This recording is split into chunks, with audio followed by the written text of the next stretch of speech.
Hockey friends and families, we are heading towards the end of the season, which means a lot. The playoffs, the postseason, and of course, your favorite evals and tryouts. And we always like to let you know that our title sponsor, NHL Sense Arena, has some great solutions for you to help. It helps to train hockey IQ. It's not just another training tool, right? It's not just something you're going to leave in the basement. The kids love to use it. My kids love to use it. My son, who is a goaltender, uses this to get ready to play in his games. And he has told me that this has helped him dramatically, not just prepare for the game, but to see the puck better, to feel better on the ice. You know, whether it's that or Hockey IQ via their Dangle Pro system, which we've done a lot of videos about, or their Game Flow system for goaltenders, it's really become part of both of my kids' routine to get ready to play. They're more confident, they feel more prepared, and they're just less overwhelmed when the game speeds up, which is something really cool. So we know you hear about this before every episode. If you're still on the fence, just note that now is the lowest price of the year that they do. It's $299 for an annual plan. That's $25 a month for all their skater and goaltender drills. No matter what your kid plays, there's something in this system for them, and they're always adding new stuff. I know they have something coming out in March, which is really exciting. Check it out. Again, go to nhl.sensearena.com/OKPH. Again, nhl.sensearena.com/OKPH, and use the code OKPH for an extra $25 off that already discounted price. NHL Sense Arena, always looking out for you, looking out for us. Take a minute, check it out. It'll be worth your time. And then come back here and enjoy this episode of Our Kids Play Hockey.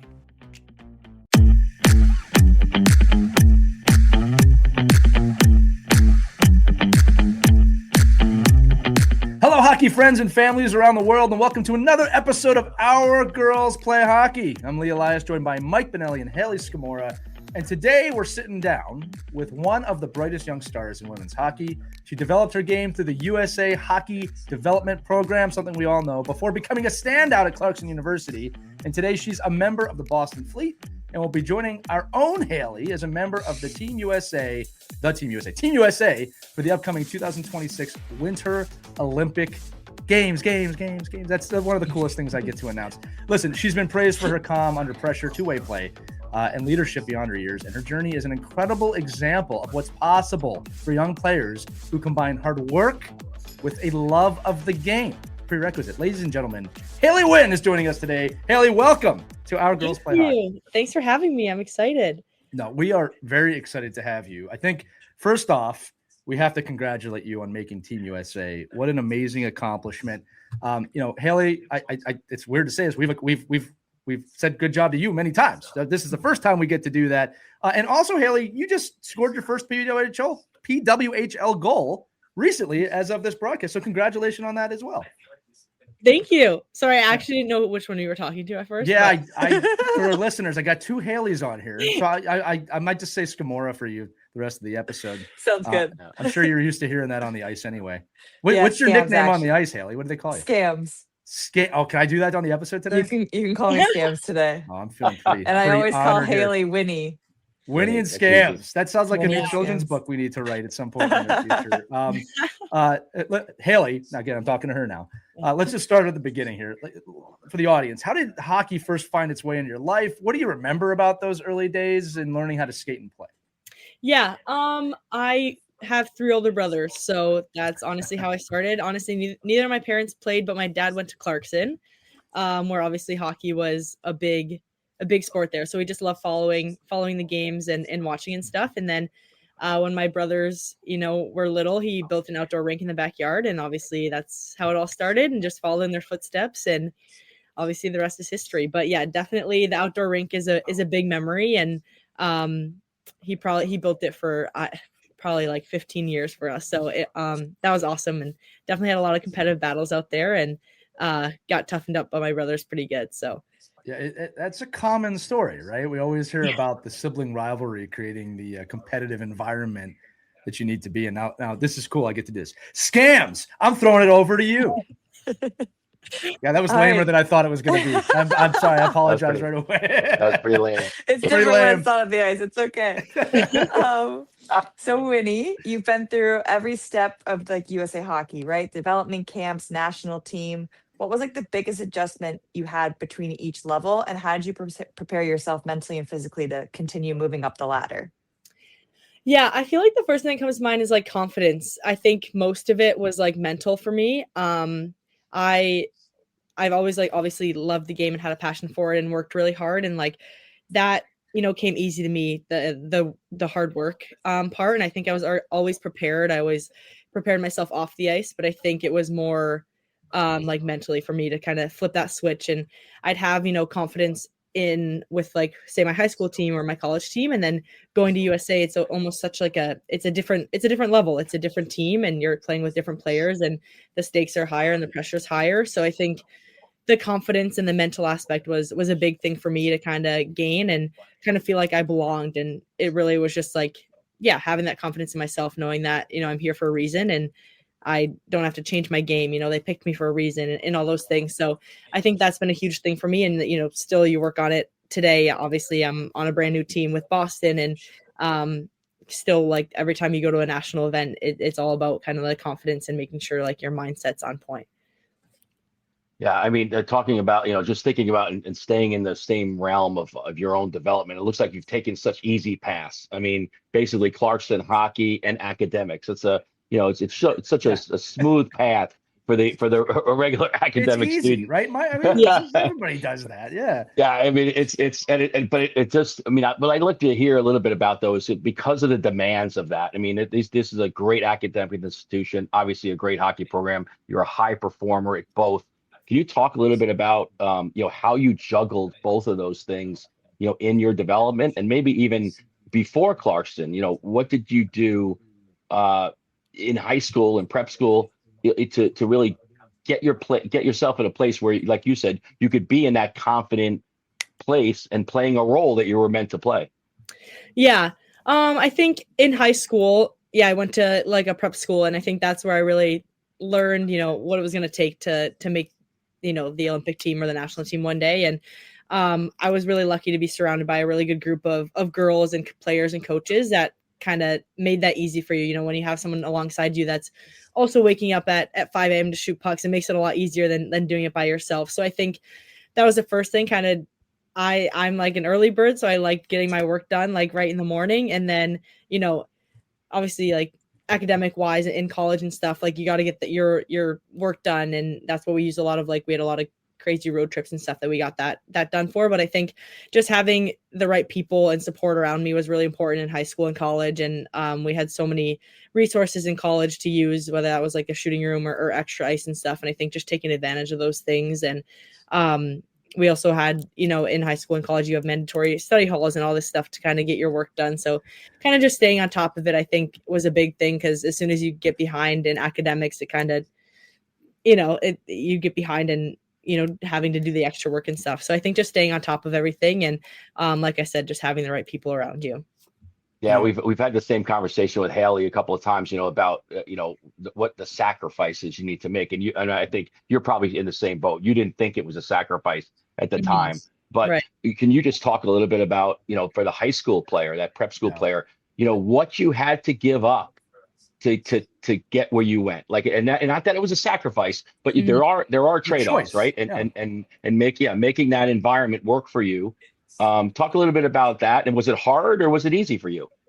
Yeah, for sure. I think even like before I went there in middle school, say you have your group of school friends, but then you're gone every Friday, Saturday, Sunday and I was on a boys team. So it's like, I didn't have the same relationships obviously with the boys and I had with my school friends, but you can never hang out with your school friends because you're always playing hockey. So it's like, it's hard to have that balance for sure. So I think going to prep school was an adjustment for me, but it was fun because I was like, I got to be best friends with the girls I was playing with, which was super fun. But yeah, obviously, I went to school close to home, but I was still living away from home, when I was 15 years old. So learning a lot, obviously not being with family was hard, but having, again, like I said, everyone was in the same boat. So it didn't seem like a sacrifice at the time, but being able to kind of, live my dream and stuff. And my parents came to almost like every game, as many as they could. But I think, obviously moving away from home was a huge one. And even going back home now, it's like, I'm sure Scams is in the same boat. Like you don't have a ton of friends at home because you've just always been away from home your whole life. So it's like you go home and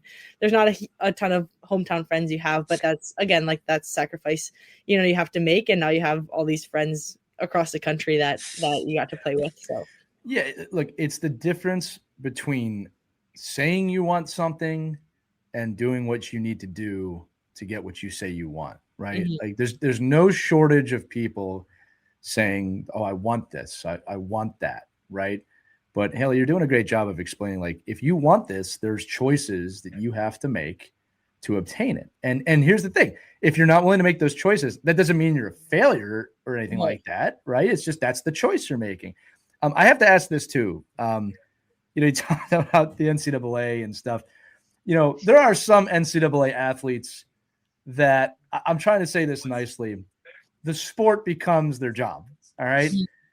For college hockey players, the academics, they're not going anywhere. They have to happen. Right. Yeah. So I want to talk about the again, we kind of dipped on it a little bit, the academic side of things. And I want you to talk to the audience about, we know it's important, but the stress involved with having to balance actual academics, like how you did that. And both of you can answer that. You both went to very great schools, right? But like, how do you continue to prioritize the academics with the understanding of, like, I have to do this if I want to play, right? And I got to do it well, right? Maybe there's some advice there for the young kids in school right now that I don't want to say are struggling with it, but are kind of thinking, how am I going to do this? Like, I just want to play. Right. You know what I mean? Yeah. Scans, you want me to take it first? You got it. I think a big thing, yeah, like you said, I mean, you're traveling every other Thursday, you're missing Thursday, Friday classes in college. Like, it's definitely tough. And I think a big thing for me was, one, just like having that good relationship with professors and with teachers. Cause if you have that, like, I mean, I was lucky. Yeah, obviously Clarkson's a pretty small school. So the professor to student ratio is pretty good, but having that good relationship so they actually understand, what you're going through. You're a Division I athlete and, like, you have a lot of demands. So that was the first thing. And also just leaning on, like your teammates, or we had an advisor primarily for our team, and you had a lot of teammates in your classes, and like, yeah, nobody ever wants to do homework on the bus. Like, you just want to have a good time and chat with your teammates and stuff. But sometimes you got to do what you got to do. So then when you get to the hotel, you can prioritize, recovery, and you don't have to do homework until 11 p.m. when you play the next day. So it's definitely like doing things you don't want to do. But also, even like in college, you'll have an awkward hour between classes instead of just, going and scrolling for an hour. Like, okay, actually I need to dial in and just get a little work done for this hour. And it makes, if I do this now, I can go to bed an hour early or something like that. And again, it's usually something you don't want to do, but in the long run, obviously it pays off. Well, it's pro level discipline is what you're talking about here. Right. And Scams, I'll give you a chance to answer this too, if you want. But the point is like, I want the listeners to understand that like discipline is sacrificing something you want now for something greater later on. And when you do that on the scale that both of you have done it, like, I mean, look where you are, right? Like you're pros at it. I do have to throw this question out too. Scams, you can answer this. I'm thinking here about homework and balancing that. Yeah. But you're both pro hockey players now. I mean, is it easier now that all that stuff's not there? You got degrees and you just get to focus on the hockey, or is it there's more demands at that level as well, and it kind of evens itself out? You can be honest. I would say it kind of evens itself out, if I'm being honest. I Sure. think there's a lot of like community outreach stuff you need to do, and just more taking care of your body, and with nutrition, with recovery, with just a multitude of things. It's a job, right? And then with the travel schedule, it's like you got to really like plan out your day and figure out your weeks and how you're gonna like manage getting certain things done. And it's definitely still hard, but it's nice not to have actual schoolwork to do. And you get to like find things that kind of bring you more joy and excitement, I guess, throughout the day. But definitely it has its own demands for sure. I was just say, it's an amazing job, but it's a job. Mm-hmm. It's a job, and unlike most jobs, if you don't do well, they show you the door pretty quickly, right? Yeah. So it's one of those. But Hayley, I don't know if you had anything to add on to that. I always love that in terms of the school stuff. Yeah, I think I had similar answers to Hayley. Honestly, it was just like you have so much help as a student athlete going into college, I would say, because you have a separate like student athlete advisor. And there's also special tutors you can get through that who are other athletes who also understand what you're going through, and your teammates, which is always nice. So it's a way to like kind of bond, if you will, with your teammates. You can go do study groups and stuff together. So, yeah, pretty similar to her, but it's all about time management and just kind of getting things done between the day, I would say. Because once I hit after dinner time, I wasn't doing any more work. I was usually too tired. Well, look, you got to be a pro at that too, and I think it's safe to say that you built up, both of you built up the ability to do that over time, right? It's like each step along the way presents itself with new challenges, but like there's skill sets, right? You got to practice, you got to get better, and I always like to say too, we're all capable of so much more than we probably realize that we are. And you push and you get to this next level and you realize, oh, okay, well, I can do more, and to a point, right? But no, thank you guys for that question. Hayley, I think you actually have the next question. I kind of talk about presence. So you're very calm and composed and confident on the blue line. And I kind of want to know where that leadership came from. Did you have like a coach or mentor that helped you build that? Yeah, I think a few of them. Like my last year of boys was in 8th grade, and I had a skills coach. You've skated with him, Scams, but Yes. Francois Mathot, his name is. So he was my coach my last year of boys, and I've been skating with him ever since. So it's been a few years now, and he was definitely a big mentor for me, and still is. Like I go home every summer and skate with him, but he played professional hockey, and it was just he taught me a lot about. I think that side of it, just like the calm composure side, and just obviously helped my development a ton. And then into high school, one very memorable coach was Brent Hill, who's actually now our D coach on the national team. So definitely full circle, but he was a huge help for me in high school. And I know, I always had a dream of playing on the Olympic team, but he also had a dream as a coach. He had higher goals and stuff too. So he definitely taught me, the hard work, what it's going to take to get to the next level. We sat down, we made a goal card, we did process goals, we did all those things. And I think that just really helped me get to the next level. And he kind of helped me realize my potential. Like at first, I just wanted to make a select 70 camp, which is like the first camp to make U18s. And then the next year I'm like, wait, I think I can actually make the team. I just don't want to make the camp. I want to make the team. And so kind of setting up those goals. And again, back to the working hard piece. I think as long as you're preparing your body and stuff, that's where the confidence comes from, is just knowing that you've put in the work and you're kind of in the right place. Yeah, you mentioned. Sorry, go ahead. No, go ahead. Well, you mentioned process goals, and I'm kind of curious if you could maybe define that for our listeners, what exactly that is and what that looked like for you. Great question. Yeah. So it's obviously, okay, your goal, you want to make an Olympic team, but that's a broad goal. So process goals, we just break it down. What are the daily things that I'm going to do every day to get to that goal? So it's okay, I'm going to wake up and I'm going to shoot this many pucks when I wake up, and then I'm going to stick handle and I'm going to stretch, and I'm going to do that all before school, and then go to school. Had those routines of what I was going to do every day, and I was going to do an extra bike workout twice a week or whatever the case may be. And obviously it differs for whatever your goals is, but it was just so helpful to break that down, because you can always have these big goals, but it's how are you going to get there? And obviously you see the quotes everywhere. It's about the process. It's not, the outcome will come. But I think a big thing, my brother has also been a huge mentor for me, but he's big on the mindset thing. And I think in my early years, I was so attached to the outcome. I was I really just want to make this USA team. I really want to make it. And he's well, the more you hold on to it, the further it's going to get. You're just holding on to this dream and this goal so much that it's getting further and further away. Just let it go, focus on your day to day, and then it'll come to you. But yeah, that was a huge thing for me, obviously. It's I love that you're bringing this stuff up. A friend of our show, Bobby Robbins, who played for the other pro team in Boston, it's kind of funny to say that, recently wrote an article about making it to the NHL.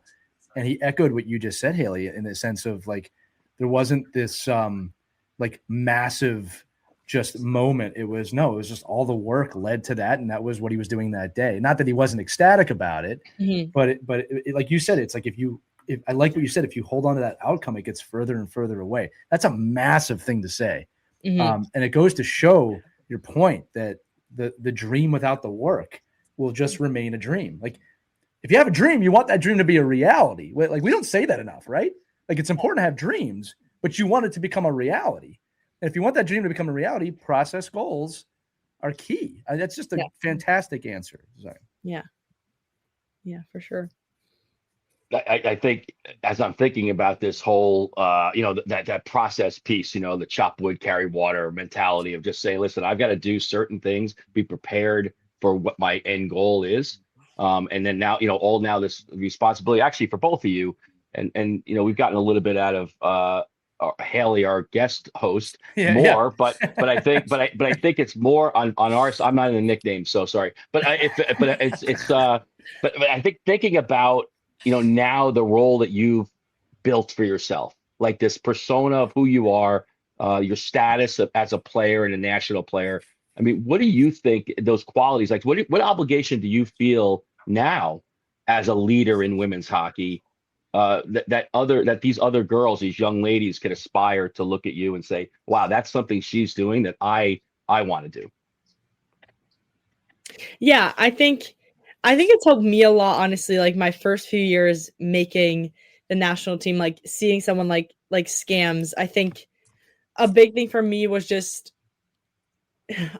now, like where I'm at now, I still have trouble. Like now I'm struggling to listen to my body because it's like I'm so programmed to like do all this work all the time. And now you're like at a level where you're like, okay, maybe more work isn't staying on the ice longer, but more work is going to recover longer. And so like that's something I'm still working with. So for me, like being with Scams and just all these like amazing veterans on the USA team, like they have taught me so much about the recovery piece and like, hey, it's okay to take a day if your body's feeling it. It's okay to have a sweet treat if you're feeling it. Like that was a big thing Scams taught me. And I think for the little girls like looking up to us, it's like it's so important to just enjoy what you're doing. Like it's a dream and it's a job, but like if you're not enjoying it, if you're not having fun with it, then it's like you're only going to get so far. And I think that was a big thing for me is just, like don't take yourself so seriously. Like this is a goal and this is plan A, but like take a breath and really enjoy it because it's going to go quick. And I think that's a big thing for younger athletes to kind of realize. Awesome. It's beyond your years there with that answer, Hayley. Seriously. Scams, you're up. Sorry, I can't say your nickname right. It's just not working for me. It's okay. Yeah, it's all right. I tried. I'm never going to make it with this. I just think that was a perfect answer. I mean, she kind of took the words out of my mouth a little bit. But I think, for me with the younger generation, I think it's just so huge to be that role model for them just in general. And also show that like we're also just human. Yeah. And it's okay to take rest. It's okay to not be okay at times and to struggle with certain things and to be vulnerable. And so that's what I try to do in my day-to-day life is just be authentic to me and to be there for other athletes. I think it's go ahead, Mike. That's so good. No, go. I don't know if it's going to be. I'm just thinking I'm thinking about how a young player is listening to this, and what you're talking about, both of you, is the norm. Like the player that goes through and just grinds it out and just says I'm a machine and I'm going to do what I need to do to get where I get, and I get there. That's not the norm, right? The norm is a regular person that has the negatives and positives, that has the ups and downs, and that's able to navigate all those things, but to have good support people around them to say, hey, listen, it's okay to feel this way today because you're not going to feel this way tomorrow. And by the way, if you do this, this is going to help you do this. And so I don't even think I have a question there. No, I can tag on that, Mike. Yeah, go ahead, please. Because to the Haleys, again, I'm trying to figure this out. But, Hayley S., what's cool, right? When we brought you on as one of the hosts of this show, right, one of the goals was to share your knowledge. And I think what's really cool, I don't know if you recognize this, but we have talked on this show many times about rest and recovery and how important it is. And here is one of your teammates on the show echoing back what you have said. And Hayley, I'm sure you don't listen to the show that often, but I'd say that's something she has said. So like, Hayley, I hope that you see that's kind of a little bit of a full circle moment of like not only are you preaching this, your teammates are hearing it. And then from the podcast standpoint, now we're not BSing you, right? Because now you got two people saying it. Anyway, I know we want to talk about the PWHL here, Hayley, so you can go ahead and take it on. But I want to acknowledge that too, Hayley, because like it's important that you see that as a she said, your mentor, your veteran, like you're having an impact on this game far more than just playing it. and the time and space that you create that we love to talk about. But Well, go ahead. well, thank you. I appreciate that. And it's, I'm very passionate about it because it's something I had to learn as well. And like I Right. see a lot of myself in Winnie too. Like I was very similar where I felt like I had to work all the time and never take a break. And so I just kind of saw similar patterns in her and I was like, I know how to help. I know Yeah. what to say that can That's kind of help her special. through this. And I'll still text Scams and be like, so I'm feeling this today. Like, do you think it's okay? Just need like a little reassurance. Yeah. You think it's I okay get if it. I take it off? She's like, yes. we all need that sometimes, little Yeah. support buddy.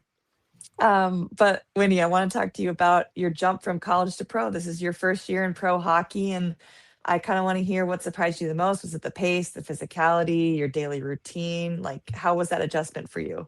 Yeah, I think definitely physicality. I think more than pace.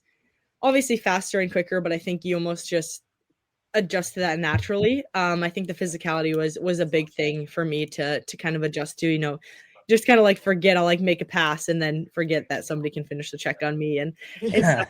But definitely took a little longer to get used to. And just the day to day, I think was definitely adjustment. It's like you don't think about it. I was just so excited to be here that I didn't think about all new teammates and a new coach and new systems and new everything, like new routine. So that kind of, I think, took me a little while to get used to because I'm a huge routine person. And it was just like, I was just so psyched to be here that I didn't even think about like how different it would be.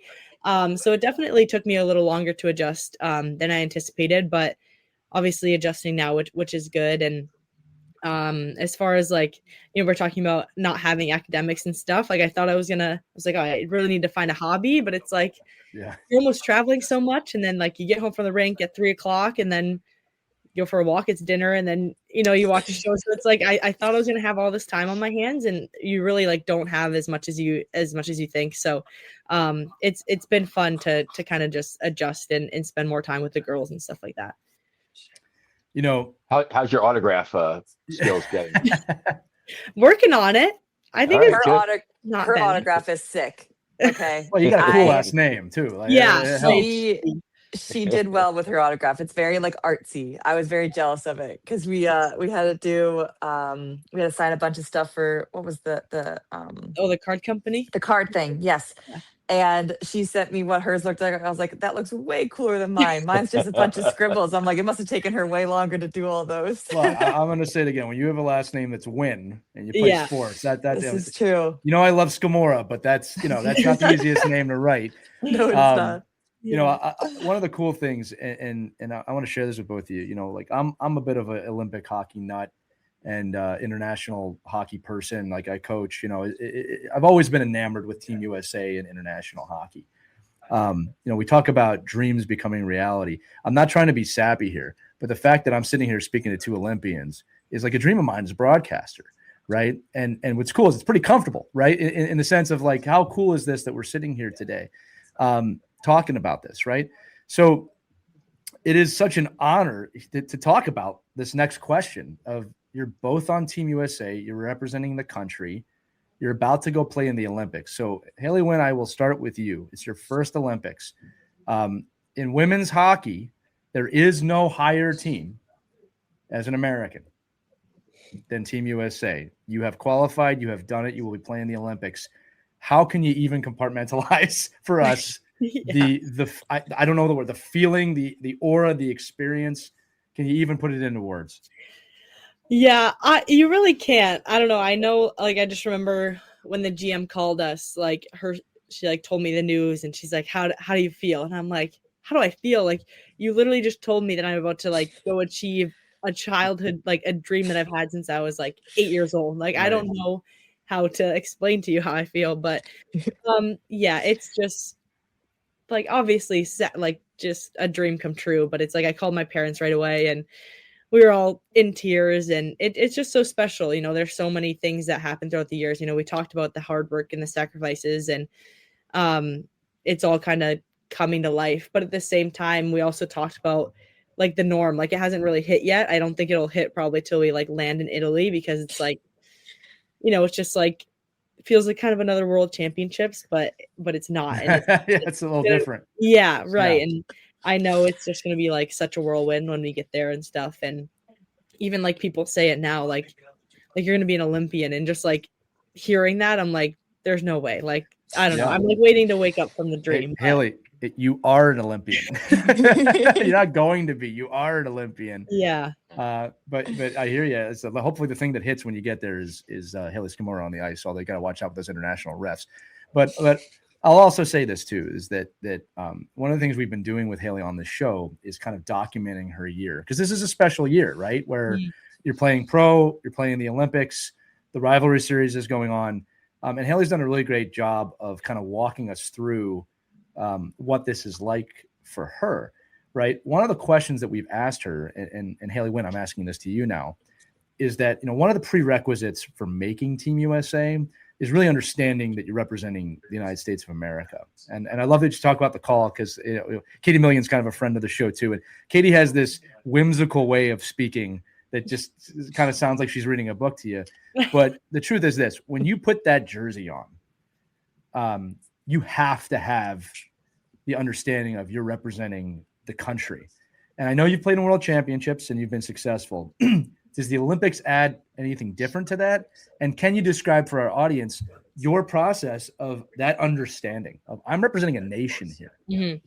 Yeah, I think the Olympics definitely, it's just like a whole new level. And I think obviously this is my first one, but even, some of the girls have talked about it. It's like a world championship is awesome, but it's like the Olympics is just a whole nother level. No matter how many world championships you've played in, how many rivalry series you played in, like, it's just different. You are literally the biggest competition in the world. So I think, just thinking about that is crazy, because it's like you hear, these people that are like, oh, I'm so proud that like you get to represent our country. And like, sometimes you have to take a step back and just like realize like I'm actually representing a whole country. And sometimes you don't realize that when you're in the midst of it and you're just trying to win for your team and you're trying to win for, the people around you. But it's like, it's so much bigger than just, those 23 players. And that's like obviously a little scary, but so cool at the same time that like, you have the honor and the opportunity to do that. Yeah. I always like to say, like you just said too, that the pressure accompanying that is a privilege, right? Mm-hmm. The fact that you get to feel the pressure of that is such a privilege, because so few people get to do it. I also have to do this. Now, this is the coolest question I'm going to get to ask today. As a broadcaster, Hayley S., do you have any advice for Hayley Winn as someone who has done this before? Like, this is your opportunity. We're just doing it live on the air instead of privately on the phone. Yeah. Right. Well, I feel that it will definitely hit as soon as we are like on the plane, like together. I think what was weird about this announcement, how we found out this time, is that we weren't together as a team physically. Interesting. So I think that does make it different, because like I'm by myself here in Montreal. Like everyone's excited for me, they're congratulating me and stuff, but it's different than like when we found out for my first Olympics, we were all together. We got to like, embrace each other and like be excited, and then we practiced together the next day, right? So right now there's like a little bit of a separation. So I feel that it's normal to kind of feel like it's not real yet. And you're still excited, you're still honored, and like we cannot wait to get over there and get started. But it'll definitely hit as soon as we're like all together and like actually they are getting our like Olympic clothes and getting our credentials and getting in the village and being with the other USA athletes. Like for me, it truly hit too, like opening ceremonies. You're with all of your other Team USA athletes, you're in the gear, and then you walk onto the stage and it's like, it like envelops you. It's incredible. I was tearing up. Just the best experience ever. And so I think it's super important to just soak in every single moment and just enjoy the process of the culmination of our dreams. So yeah, I gotta say this, Hayley, you just brought up a really funny point. I just realized, based on what you said, that unlike the last Olympics, this time the captain of Team Canada is kind of sitting across from you in the locker room. Was that awkward? Did Poulad say anything to you, or was it just more like congratulations, we'll see when you get there kind of thing? I will say they were great, because they found out that I was like expecting the call the day like we had practiced that morning. Yeah. And so they sent me a nice text, like thinking about you, sending good That's thoughts and stuff. awesome. And so that Yeah. was like, I got a lot of support from everyone on the team, but to get it from them was like, it was a very surreal experience. Yeah, And then that's new. also we were in New York for a game. And it was thank you, Lexi. Oh, sorry. We're a pet friendly show. You're good. Yeah. we were in New York and the announcement was going to be on the Today Show, and a teammate of mine, we were going to have breakfast and she had it on the station and then she changed the channel. She goes, Scams, how would you feel if I had this on? I go, I would really enjoy watching it. Yeah. And then she gave me a big hug and everyone was so excited. And so that was a fun moment to be able to watch that with everyone. And thank goodness it was a positive outcome for myself. But yeah. Well, and I'll say you're friendly now. Right. Like, yes. we'll just leave the assumption at that, but it will switch later. yeah, no, I mean, look, thank you for sharing that advice publicly here, because I think that really is. And I love what you said about soaking in the moment, Hayley, because like I think too many times we sacrifice that. And, Hayley, Winn, you acknowledged that before too. Like, you're in a position to understand that and take that advice, which is fantastic. I love it. Yeah. Congratulations to both of you. Thank you. Right. So I hate to bring this into a bad in a downward spiral, but because these are all awesome. I mean, I think this is like the kind of stories, like you're saying, like, you would normally, this would be in a locker room and you're talking at dinner or whatever. And I think it's great the fact that you're both able to speak about, this kind of euphoria and this journey of making this team. But the fact of the matter is, and I think for our younger listeners, our listeners, that the girls and boys that are fighting for their life to make teams, many, many more women do not make the Olympic team.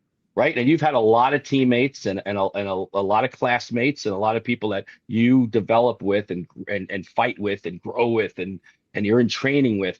Can you both give a little bit of advice on, how do you be humble in these moments? Like, how are you in a situation where you're sitting with all these other women that are fighting just as much as you to get these positions, and you want to just, I mean, maybe it is better you're not in a room together, but you're really, what advice would you give to young girls that are making a team? They see their name posted on the locker room door, or there's an email that goes out. Like, how would you say that they react in those situations, to their teammates? Either one of you. I'm sorry. Are you saying, like, how do we support like our own teammates who maybe didn't make the team, or right? Like how are you reacting? Like, what advice would you give to a young lady that's like, okay, I made this team and this is it. But because I'm just always what goes around comes around sometimes, right? What how you react is not always going to be the case. Like, you're not, like, somebody's going to want to beat you now, right? You beat them out, and what advice would you give to a 16, 17-year-old player that makes that team in front of their teammates?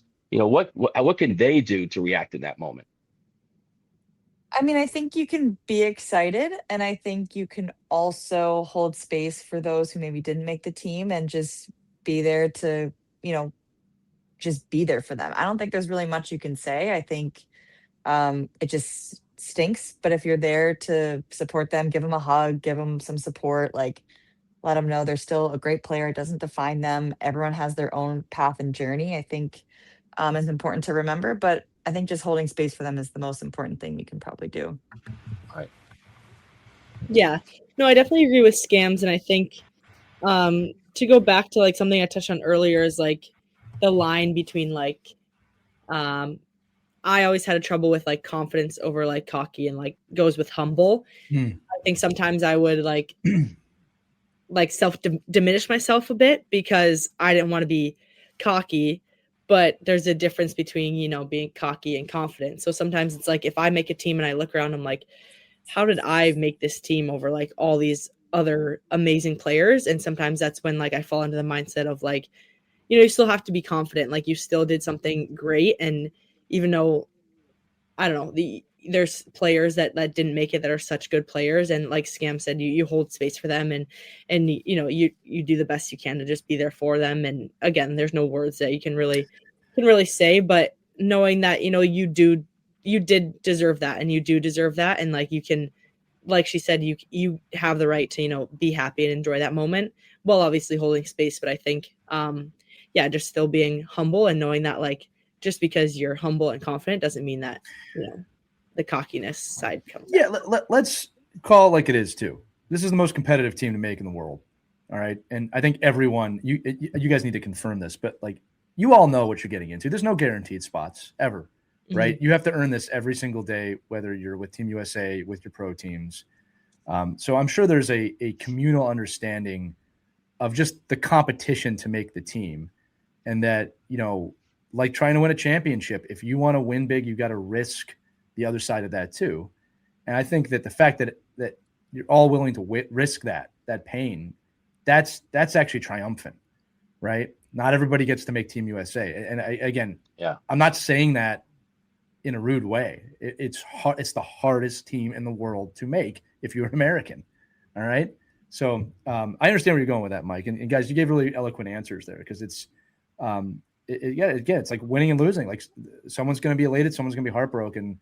I think the respect and the gratitude is there both ways. You know, like sometimes after I'm experiencing big wins, I almost wish I could share the gratitude I have for my opponent, right? And it's like you almost want to reach across and hug them, but you can't, right? Like you said, give space goes both ways. But anyway, Hayley, you have the next question on here too. Yeah, so kind of switching gears to talk about just like how the game of women's hockey has evolved. Now that you're in the pro league, you can kind of probably see like how much it's exploded in terms of like the visibility and the opportunity that we now have. So how have you seen the women's game evolve in just the last few years, and what is exciting you kind of the most about in the direction it's going? Yeah, it's so cool. I think I got to play in my first takeover game a few days ago in Detroit, and there was like so many young girls that were there and, you know, came up for autographs and stuff after, and just like seeing that. And I think it's so special you see like a team of girls, because I think, you know, when we were playing, it was like the girls always playing with the boys, and there weren't a lot of even girls teams. So it's so cool to see teams of girls and like just how far, you know, youth hockey has come. And it's so special. And I think that's what keeps you going, is like you see these girls that look up to you and you're like, okay, this is such a big reason of why you do what you do. And they have so much fun, you know, looking up to you. And now they have like an even bigger goal. I think when we were younger, again, the Olympics was almost my only dream, because it was like, that's all there was. Like, there wasn't a league, and I knew I wanted to play, but I didn't know what that was going to look like. And now for them to have, you know, this league to look up to, and like so many amazing players and expansion, obviously it's so cool. And you just see it. I think when the takeover games are really cool. I think so many people come out to those, and it's just been awesome to see. You know, the other cool part of it from the people watching is like, I get to put these games on for my kids. Mm-hmm. And, you know, we sat and watched one of these, obviously watch Hayley all the time, but we watch these games, and it's like, it's just what's on TV. We're watching hockey today. It's not so much women's hockey, just we're watching hockey. And I think it's really cool for my son and my daughter to see that as well. And I always say, you're impacting people. You are both trailblazers every time you take the ice. And that's pretty amazing. So, all right, rookie, we're going to let you off the hook here. All right. Rookie Team USA Olympian, rookie PWHL. You're so much more than that, Hayley. I'm just kidding, obviously. But this has been a wonderful episode of Our Girls Play Hockey. I can't thank you enough for giving us time today. It means a lot. Oh, thank you. It was awesome. I loved chatting with you guys, and no, it was so much fun. Thank you. All right. Well, I'm going to say this now. We're wishing you both the best. But if you want to come on in, mid-March, to have another conversation, we won't, hold that against you guys. But hopefully we come back with some. That's the plan. That's the plan. Yeah. Stay tuned for your loyal listeners. We're going to have that follow-up episode. But that's it for now. For Hayley Scamurra, Hayley Winn, Mike Bonelli, I'm Lee Elias. This has been a great episode of Our Girls Play Hockey. If you have any questions, remember, email us at team@ourkidsplayhockey.com, or use the link accompanying this episode in the description. You can message us right now. But remember, have fun, enjoy your hockey, and we'll see you on the next Our Girls Play Hockey. Take care, everybody. We hope you enjoyed this edition of Our Kids Play Hockey. Make sure to like and subscribe right now if you found value wherever you're listening, whether it's a podcast network, a social media network, or our website, ourkidsplayhockey.com. Also, make sure to check out our children's book, When Hockey Stops, at whenhockeystops.com. It's a book that helps children deal with adversity in the game and in life. We're very proud of it. But thanks so much for listening to this edition of Our Kids Play Hockey, and we'll see you on the next episode.